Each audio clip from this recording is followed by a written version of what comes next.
O Senhor esteja convosco. Ele está no meio de nós. Proclamação do Evangelho de Jesus Cristo segundo Lucas. Glória a vós, Senhor. Naquele tempo, Jesus entrou no templo e começou a expulsar os vendedores. E disse: está escrito, minha casa será casa de oração. No entanto, vós fizestes dela um antro de ladrões. Jesus ensinava todos os dias no templo. Os sumos sacerdotes e os mestres da lei e os notáveis do povo procuravam modo de matá-lo, mas não sabiam o que fazer, porque o povo todo ficava fascinado quando ouvia Jesus falar. Palavra da salvação. Glória a vós, Senhor.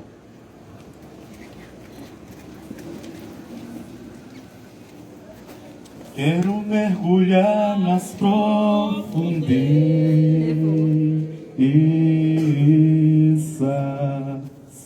do Espírito de Deus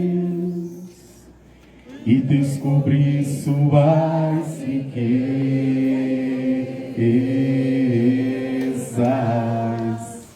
em meu coração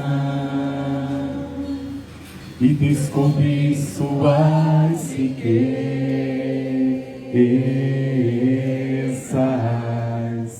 em meu coração. É tão lindo,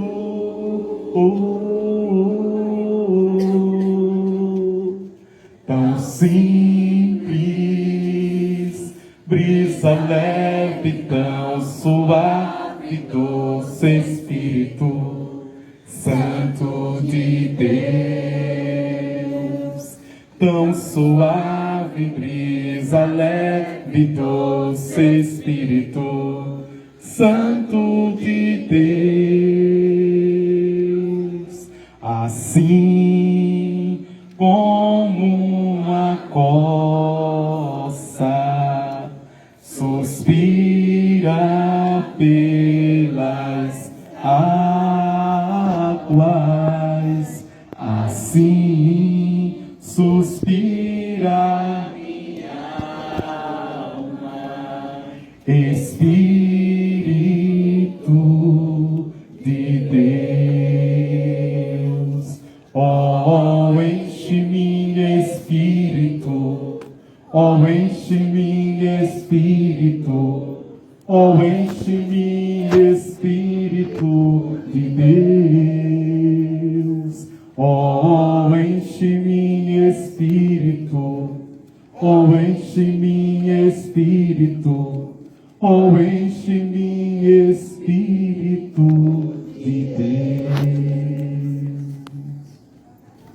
Meus queridos irmãos e irmãs, a santa que a Igreja Católica celebra hoje, no mundo inteiro, em todos os recantos, em todas as comunidades, matrizes, basílicas, santuários. Vejam, é a santa do século III, Santa Marte.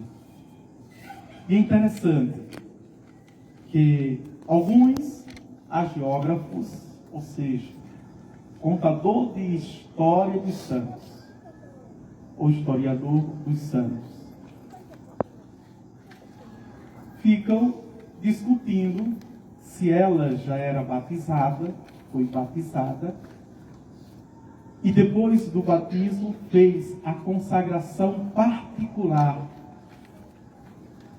a Nosso Senhor, que se ia manter virgem eternamente, virgem para sempre.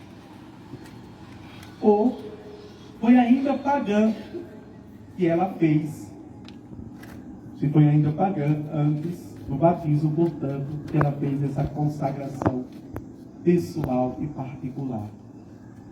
É importante frisar isso, e é o primeiro ponto da minha reflexão, frisar que muitas pessoas, milhares, que estão fazendo consagrações, mas não a Deus, mas ao diabo.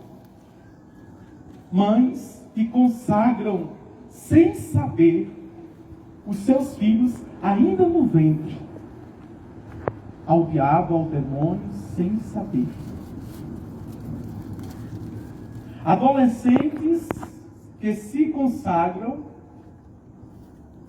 diante de contrariedades, diante de dificuldades, diante da sua birra, porque não tem o que quer, eles se consagram ao demônio sem ter a consciência que estão se consagrando. E, portanto, tem uma vida atropelada. Porque aquilo que o evangelista João coloca no seu evangelho, capítulo 10, versículo 10b, o ladrão só veio roubar, matar e destruir, levemos a sério. Que esta é a missão, e a missão do demônio ele não abre mão. E não, vou frisar mais uma vez, diante de tantas catequeses que já fiz com a homilia, quem precisa de fé é Deus, que nos deu no batismo como dom e virtude, para que esta fé nos leve para Ele. Criaste-me para vós. Mas o diabo não precisa de fé. O diabo não precisa de convite para vir a minha vida, a minha história, na minha casa e para me destruir. Deus precisa. O Apocalipse capítulo 3, versículo 20. Eis que estou à porta e bato. Se alguém ouvir, eu entrarei. E juntos, se abrir a porta, faremos uma grande festa. Mas se não abrir, eu não entrarei. É a imagem do bom pastor jovem que está à porta batendo. E quem for um bom observador vai observar que naquele quadro a fechadura está por lado de dentro, pelo lado de dentro. Que é quem está ouvindo as batidas tem a liberdade de abrir. Se não abrir, o bom pastor não vai entrar. O bom pastor não vai ter condições de lhe salvar e nos salvar. Portanto, veja, porque aquilo que Deus colocou dentro de nós, ao nos criarmos, soprando das nossas narinas, o hálito da vida, veio também o livre-arbítrio. Ele precisa da nossa permissão para nos livrar, para nos proteger, para nos salvar. Se eu digo que eu não preciso de Deus, você vai viver como se não, de fato, como se Deus não existisse. E Deus não pode intervir na sua vida porque você não dá permissão, porque você não dá abertura, porque você não permite que Ele venha e haja na sua vida. E pasme, aqui é o diferencial. Existem religiosos, existem pessoas que rezam, existem pessoas que leem as Sagradas Escrituras, portanto a Bíblia. Existem pessoas que notoriamente são pessoas que qualquer pessoa se deixa enganar dizendo que tem fé, que tem espiritualidade, que são pessoas esforçadas no dado religioso. São pessoas encrostadas, são pessoas acabrunhadas, são pessoas fechadas, são pessoas duras de coração, de sentimento e da sua razão, que não deixa Deus entrar na sua vida. Essas pessoas só têm proforma, só são travestidas religiosamente. Isso nós pensamos o quê? São lobos com peles de cordeiro. Não é? São mercenários vestidos de pastor, de bom pastor. Primeira coisa, na vida dessa santa. E essa santa fez enquanto criança. E qualquer pessoa pode dizer que ela não tinha maturidade psíquica, não tinha maturidade ainda biológica, física, e não tinha maturidade espiritual para fazer uma consagração dessa. Veja. E no entanto, ela mostrou, e lá na frente vocês vão ver, o quanto ela levou a sério e fez no tempo da sua infância, infantilidade, que é diferente. Ela fez no tempo da infância, mas ela não fez na sua infantilidade. E o quanto Deus leva a sério, porque Deus prescruta os corações, Deus examina as nossas razões. Para o mundo consciente ou inconsciente, mas Deus sabe a veracidade das nossas intenções. E quando as nossas intenções são puras, quando age na inocência dessa pureza, Deus coloca instrumentos e os seus ministros para ajudar. Então essa santa tinha sempre um anjo que a protegia, o anjo que a instruía, o anjo que condicionava e conduzia esta menina, adolescente, jovem, mulher. Portanto, que não teve medo da perseguição, não teve medo dos algozes, vejam, não teve medo da morte. Não teve medo dos instrumentos de tortura, não teve medo da dor, do sofrimento, não teve medo da morte.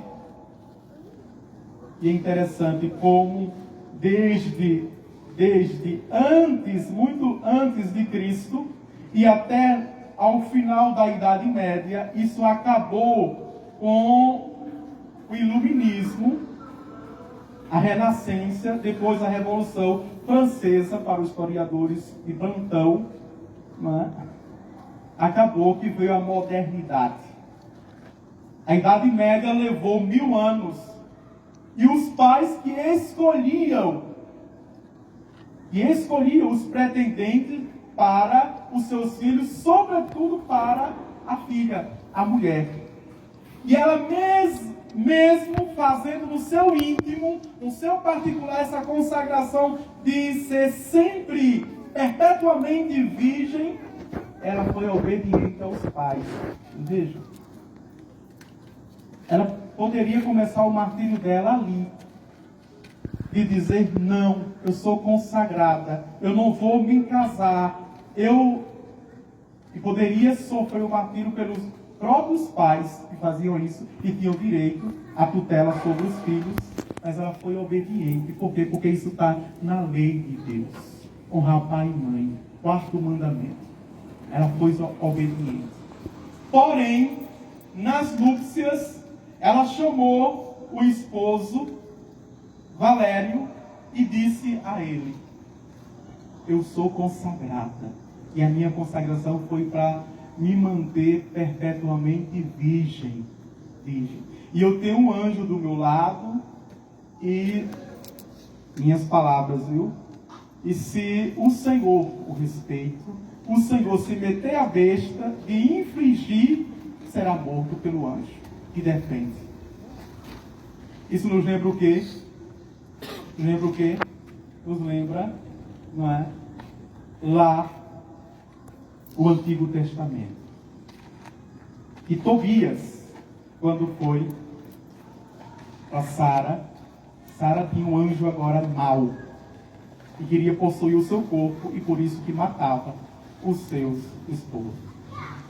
Mas aqui ela tem um anjo, e o anjo não é bom, que protege essa consagração enviado por Deus.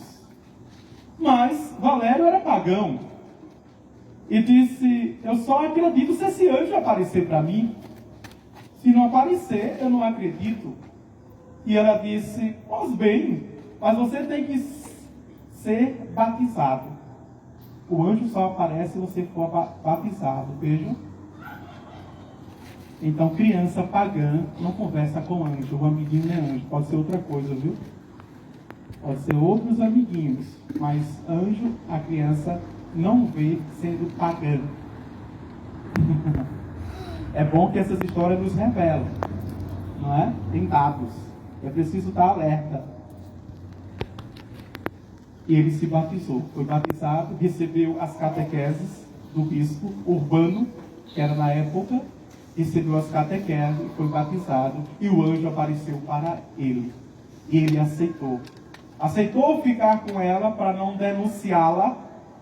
E aí a gente lembra de São José, que aceitou ficar com Maria, para não denunciá-la e ser pai adotivo de Jesus. Né? E eles viveram como casal, mas como irmãos. Como irmãos. Vejam.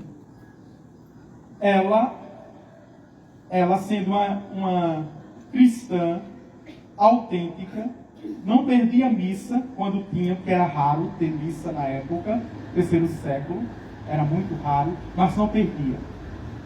Quando tinha, ela participava, mas o bispo permitiu que ela participasse das missas privadas que ele celebrava praticamente todos os dias.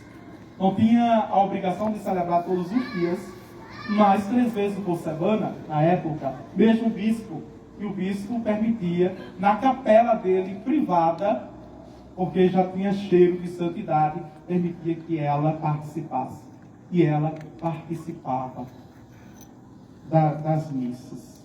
Entrou um imperador muito, muito cruel, e um dos maiores, Diocleciano, um dos maiores perseguidores dos cristãos, e começou a caça, o censo, quem era cristão, quem não era cristão, né? Invadiam as casas e perguntavam, torturavam as pessoas, e ela, mesmo de família nobre, linda, uma mulher muito bonita, não é? Polida, uma polidez como ser humano, ela não negou a fé. Não negou a fé. E aí, com o gesto dela e com aquela mulher naquela época, não tinha voz nem vez, tinha que baixar a cabeça para o pai, para o seu esposo, imagine para o imperador. E ela não baixou a cabeça diante do imperador, foi autêntica na sua fé. E isso o imperador ficou irascível e começou a crueldade na vida dela. Colocou-a num grande forno que não se aguentava 5 minutos. Colocou num forno e deixou. Os algozes voltaram no outro dia, já esperando que ela estivesse morta. E ela estava cantando os louvores a Deus. E eles não souberam o que fazer, porque se não matasse, voltando para dizer ao imperador, eles eram mortos, e colocaram dentro de uma fornalha de fogo e com óleo. Ela saiu ilesa, sem nenhuma queimadura. E aí, como matar essa condenada, né? Essa abençoada? Como matá-la? Então foi publicamente, e ela cantando, sempre louvando ao Senhor em adoração. E quando foi para receber, e na época tinha que ser 3 golpes de espada no pescoço, mas não podia dar. Então, quando ela chegou, aquele homem treinado que tinha uma pessoa, né, especialista para matar, para decapitar, para degolar, era treinado com um golpe só. Aqueles homens arrões, forte, deu 3 golpes e a mulher não morreu. o pescoço ainda ficou pendurado. Pasmem, ela passou 3 dias ainda, deixaram ela lá, passou 3 dias conversando com Deus e cantando.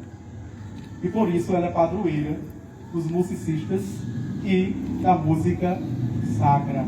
Era padroeira. E ela morreu com este gesto aqui, em uma mão, não é? E assim na outra. É como ela está, caiu, para dizer publicamente que ela serviu sempre ao Deus uno e trino, o Deus verdadeiro, que era a grande discussão da Idade Média. Veja como Deus se utiliza. Deus, nos seus infinitos e plenos desígnios, se utiliza de pessoas tão frágeis na estrutura, mas tão forte, uma fortaleza na fé, que era aquela mulher. E depois de 500 anos, 5 séculos depois, ela aparece. Deus dá a graça de aparecer para o Papa da época, e o Papa manda, né, desenterrá-la, e o corpo dela está intacto, incorrupto. É o primeiro corpo intacto e foi o primeiro corpo incorrupto da história do cristianismo. O Vaticano chega a dizer que existe mais de 2.000 corpos incorruptos. Conhecemos só alguns. Foi o primeiro.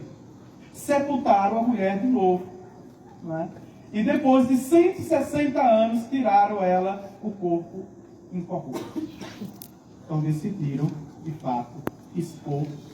É uma das santas lá em Roma, perto do Vaticano. Tive a graça de ir, né, e ver o corpo dela, de Santa Cecília.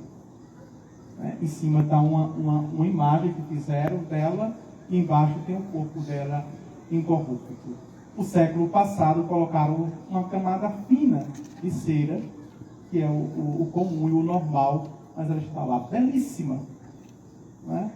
Belíssima. Parece que nem morreu. Vejam, no 3º século. No 3º século. Isso é uma coisa, não é? Estonteante, maravilhosa para a nossa fé, para a nossa igreja. Pois bem, e hoje, justamente, nessa semana, contando a história da família do Macabeus, que toda a família foi martirizada.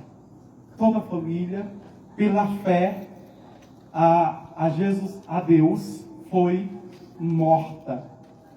Meus queridos irmãos e irmãs, quero frisar apenas 2 pontos do Santo Evangelho de hoje, para não dizerem que eu não toquei no Evangelho. O primeiro ponto do Evangelho é que Jesus, não foi nenhum sacristão, não foi nenhum sacerdote, não foi nenhum profeta, não foi o rei Salomão que criou o maior dos templos. Foi o próprio Jesus que disse: a minha casa é casa de oração. E não se admite ser diferente. Não se admite ser um salão de festa. Nós pecamos, sabia? Porque nós fazemos do salão, dentro da igreja, um salão de festa. Não se admite. É casa de oração. Se a gente for fiel e zelador mesmo, a gente tem que fazer um outro salão, ou um centro, não é, pastoral, mas não se admite fazer nada profano. Ah, padre, mas é o contexto religioso, não é festa, é profano, meu filho. É minha casa, é casa de oração. O Estado totalitarista está fazendo das igrejas museu. Está fazendo das igrejas centro comercial. Está fazendo das igrejas biblioteca. Está fazendo da igreja centro turismo. Minha casa é casa de oração. Jesus entrou no templo. E no espaço que era permitido, que é o primeiro pórtico, de ser casa de trânsito livre, ou seja, espaço de trânsito livre, de câmbio, troca de moeda, portanto, e de venda de animais para o sacrifício, pequeno, médio e grande porte. Mesmo nesse espaço, Jesus olha para os sacerdotes, olha para os fariseus e os saduceus e diz: a minha casa é casa de oração. Não se admite outra coisa. Não se admite. Se Jesus diz que o espaço é sagrado, é sacro, vejam, o que ele não diria conosco, sacerdotes, que estamos fazendo da missa? Os espetáculos que estamos fazendo, as farrinhas que estamos fazendo na missa, as exposições que estamos fazendo. Vejam, os folclores. Esses cultos ecumênicos com culturas afro enviaram esses dias para mim uma cena terrível, não é?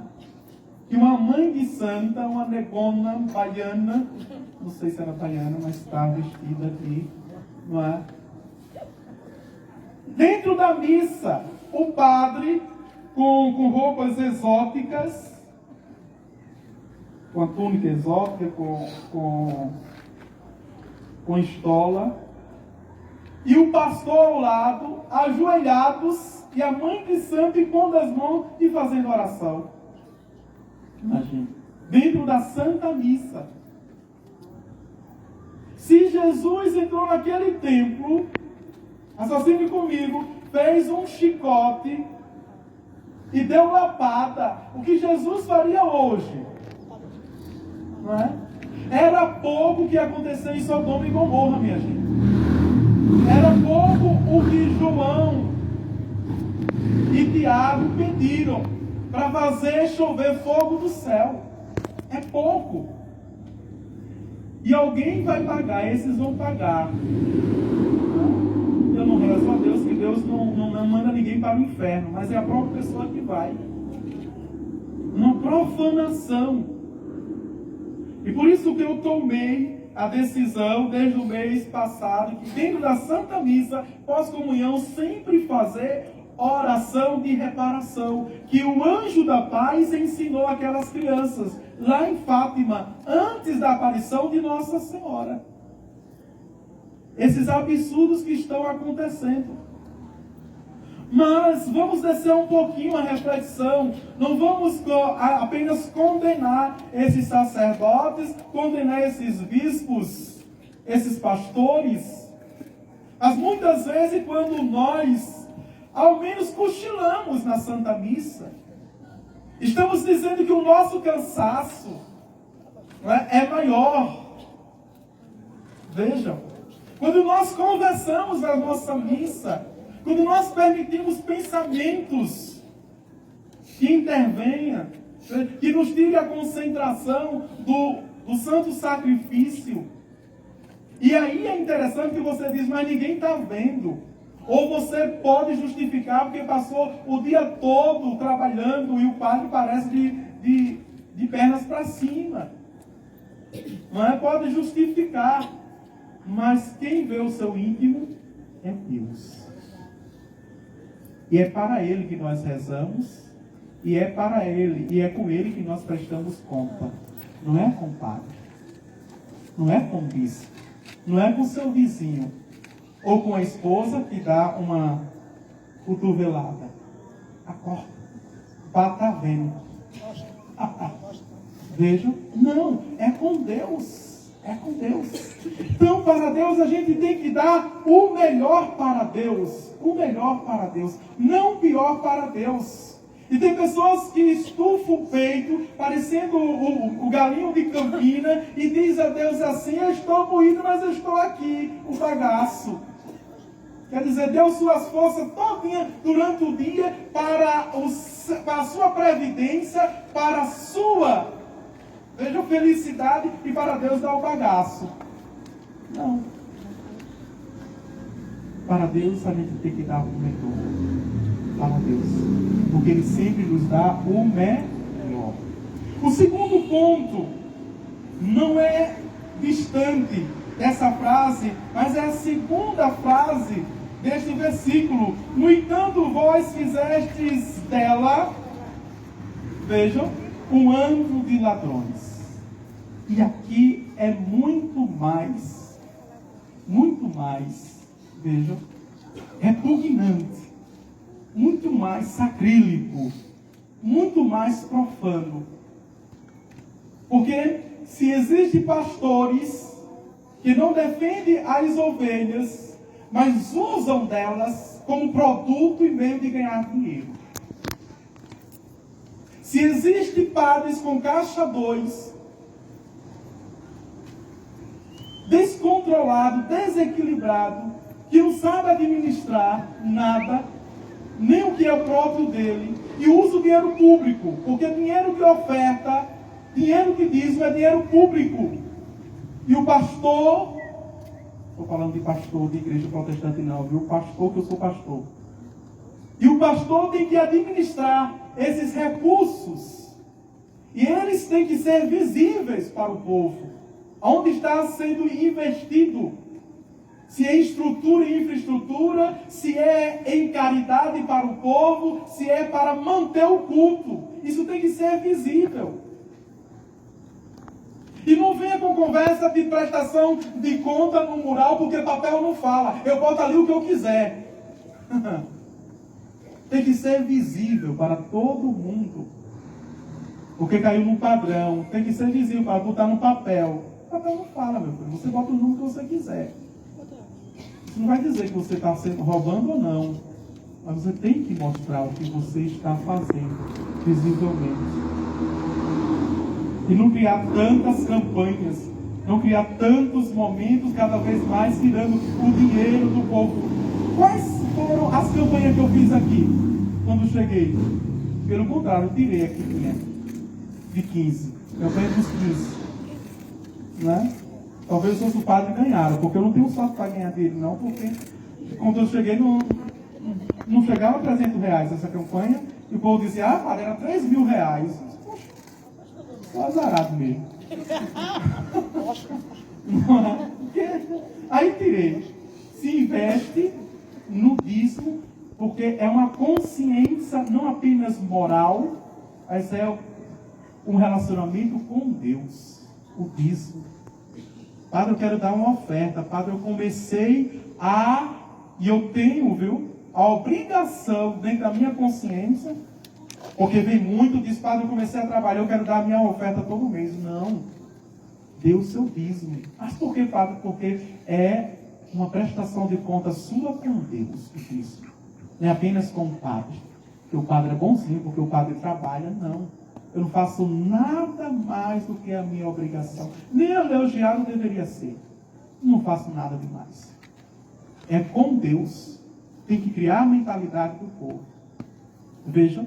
Mas não existe apenas pastores, bispos, com umas denúncias, mas existem missionários que têm problemas com dinheiro. E que usa da máquina da pastoral para resolver os seus problemas, as suas questõezinhas, os seus vícios, alimentar os seus vícios. Isso é que dói o coração de um pároco, do pastor. Que as pessoas não entraram ainda num processo de conversão. Que a gente fala para as pedras, entra no ouvido e sai do outro. E são pessoas boas, viu? São pessoas inteligentes. As pessoas aí são presas, aliás, nos seus vícios. E entrou no costume que no mais se enxerga. No mais se enxerga. E usa de todos os meios para alimentar o seu vício ou para sair da situação. Não pode. Esses também vão pagar. Espero que pague no purgatório e não no inferno. Porque o diabo está sambando, fazendo o pandeiro deles. Não é? O diabo e os seus demônios.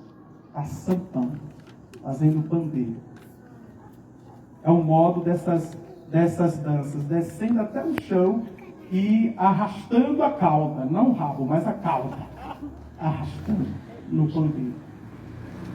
Foi Jesus que entrou no templo e disse: a minha casa é casa de oração, é casa do exercício da fé, é a casa onde nós temos condições, um meio próprio para crescermos na espiritualidade e crescermos na santidade.